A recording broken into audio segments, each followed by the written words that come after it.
Yo guys, welcome back to another video. Today we have another Chelsea News Today video, but this isn't any normal Chelsea News Today video. We got a couple of stories on new players signing contracts, but the big story, the Champions League draw. I'm going to break all the news, work out all the probabilities and the statistics thing to tell you how Chelsea can get to the finals. And it's a big one, and I'm so gassed about it. So without further ado, let's get into it. Starting off with the contracts though. So two players that are out of contract this summer are Thiago Silva, I think Oli Giroud, and I think Willy Caballero as well. But Willy isn't that important. Well, anyway, Giroud, we still don't know about his contract. I don't know if he's going to sign a new one or leave and go somewhere else for next season. It would be a shame to lose him, but I think with Havertz performing in that false 9 role, Tammy Abraham coming through as well, and us definitely looking for another striker. I don't know how far down Olivier Giroud would be down that pile, despite him looking like he could start as a number 9 every single game, I thought, after that wonderful bicycle kick after Atletico Madrid. I might have got ahead of myself a little bit too much. But the two ones we're going to talk about today is Thiago Silva, who has been influential this season in transforming Chelsea's defence, and Antonio Rudiger, who isn't actually out of contract for a while, but Chelsea wouldn't renew it. So starting off with Thiago Silva, he was obviously brought in on a free after his contract with PSG ran out last summer, and just free. What a bargain. What a player he is. He's a born leader, and he's so just commanding around the back. I love calling him that word, commanding. He is the definition of commanding. He tells everyone what to do.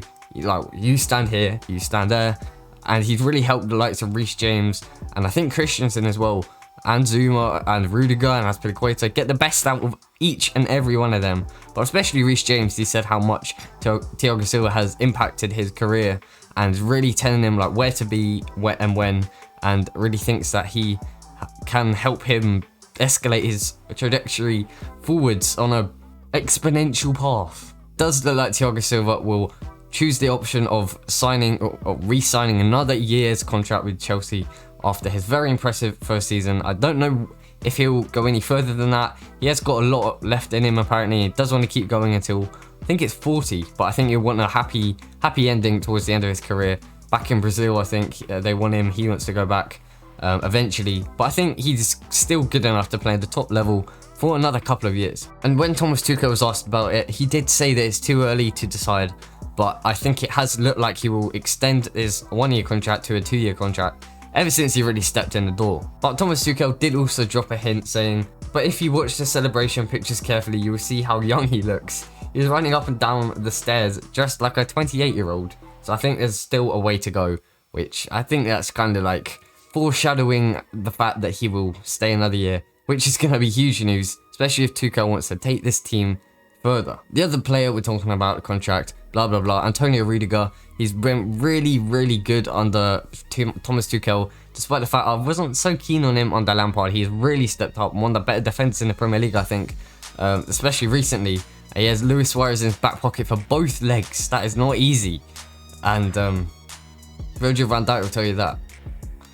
I'm joking. I don't think Rudiger's better than Van Dijk, but he is very high level.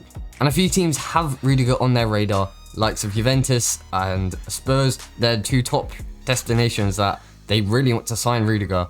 But I do think he will definitely 100% almost re-sign his contract for another few years. It runs out in 2022, but he has apparently stalled but not stalled. He's postponed his contract talks and says after the Euros, and we'll see how far we're going.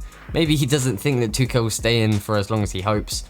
I hope he stays in for a long time, because I really do think he can take this team further. That's how I ended the Thiago Silva. I think he'll take this team to some massive levels that we haven't seen in a long time from Chelsea. Like, I'm talking dominating world football. Chelsea world domination. Going on to the main topic of this video, the Champions League draw. Some big draws. Chelsea-Porto, the big one really. Man City, Dortmund, PSG, Bayern Munich, and Real Madrid, Liverpool. There's some big ones, and my favourite one's probably Bayern Munich, PSG. It's going to be an insane game, first of all. And second of all, one of them's getting knocked out. So Chelsea, if they do progress through, through Porto, we won't. You know what I mean? We won't have to play one of them in the finals if we do get to the finals. But the main thing is, we've got Porto. On paper, that is technically, on paper, the easiest team. They don't have any standout players really other than Marega, Oliveira, and their game against Juventus. Okay, yes, they did knock out Juventus, but Juventus aren't special really anymore. I did watch the games. I wouldn't say they got lucky. They deserved to beat them really, but I don't think it was really proof that they should still. I don't think they got lucky, but I don't think it was really convincing, and especially that free kick that Oliveira scored, definitely very, very nice finish from the edge of the box under the wall. The Juve will should definitely be doing better. So Chelsea have got Porto on paper, like I said, the easiest game, and if we progress through that, in the semi-finals, we would face either Real Madrid or Liverpool, which I think is brilliant because we've beaten Liverpool this season under Thomas Tuchel. And yes, you might say they're better in the Champions League than they are the Premier League, but you can't really say that as an excuse.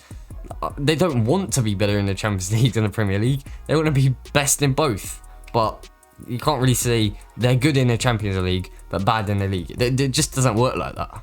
Real Madrid have also, okay, they do get results, but it's not convincing by any means.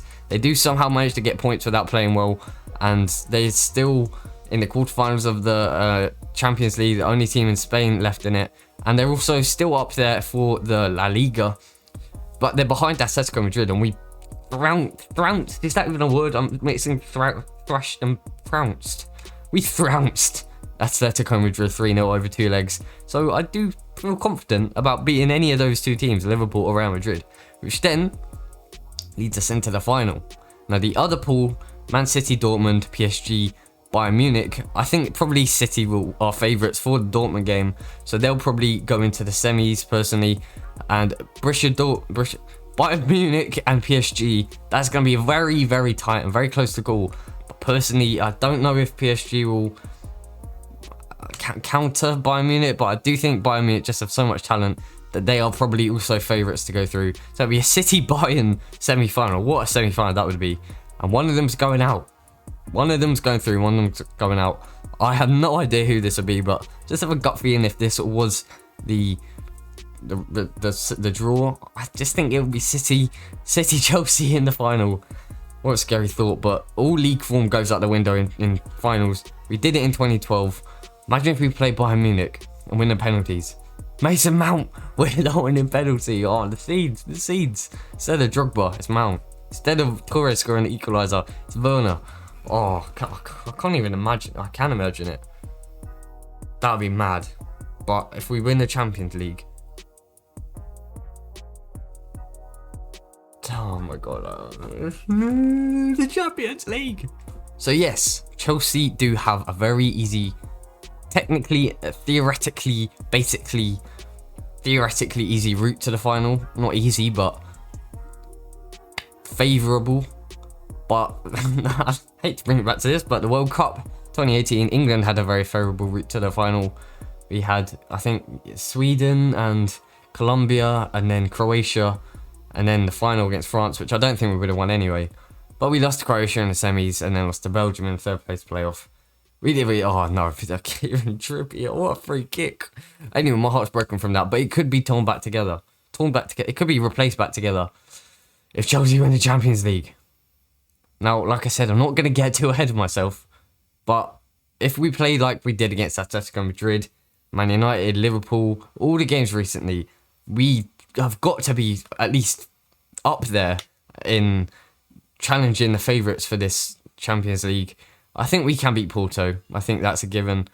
Like I said, I don't want to get too ahead of myself, but I think we should beat Porto. Real Madrid, Liverpool, I think we could beat either of them as well. And then we're in the finals, technically. Think about it like that. And then Bayern Munich, City, PSG or Dortmund. I can't tell who it will be, but hopefully Chelsea come out on top, whoever it is, as long as we're in the final.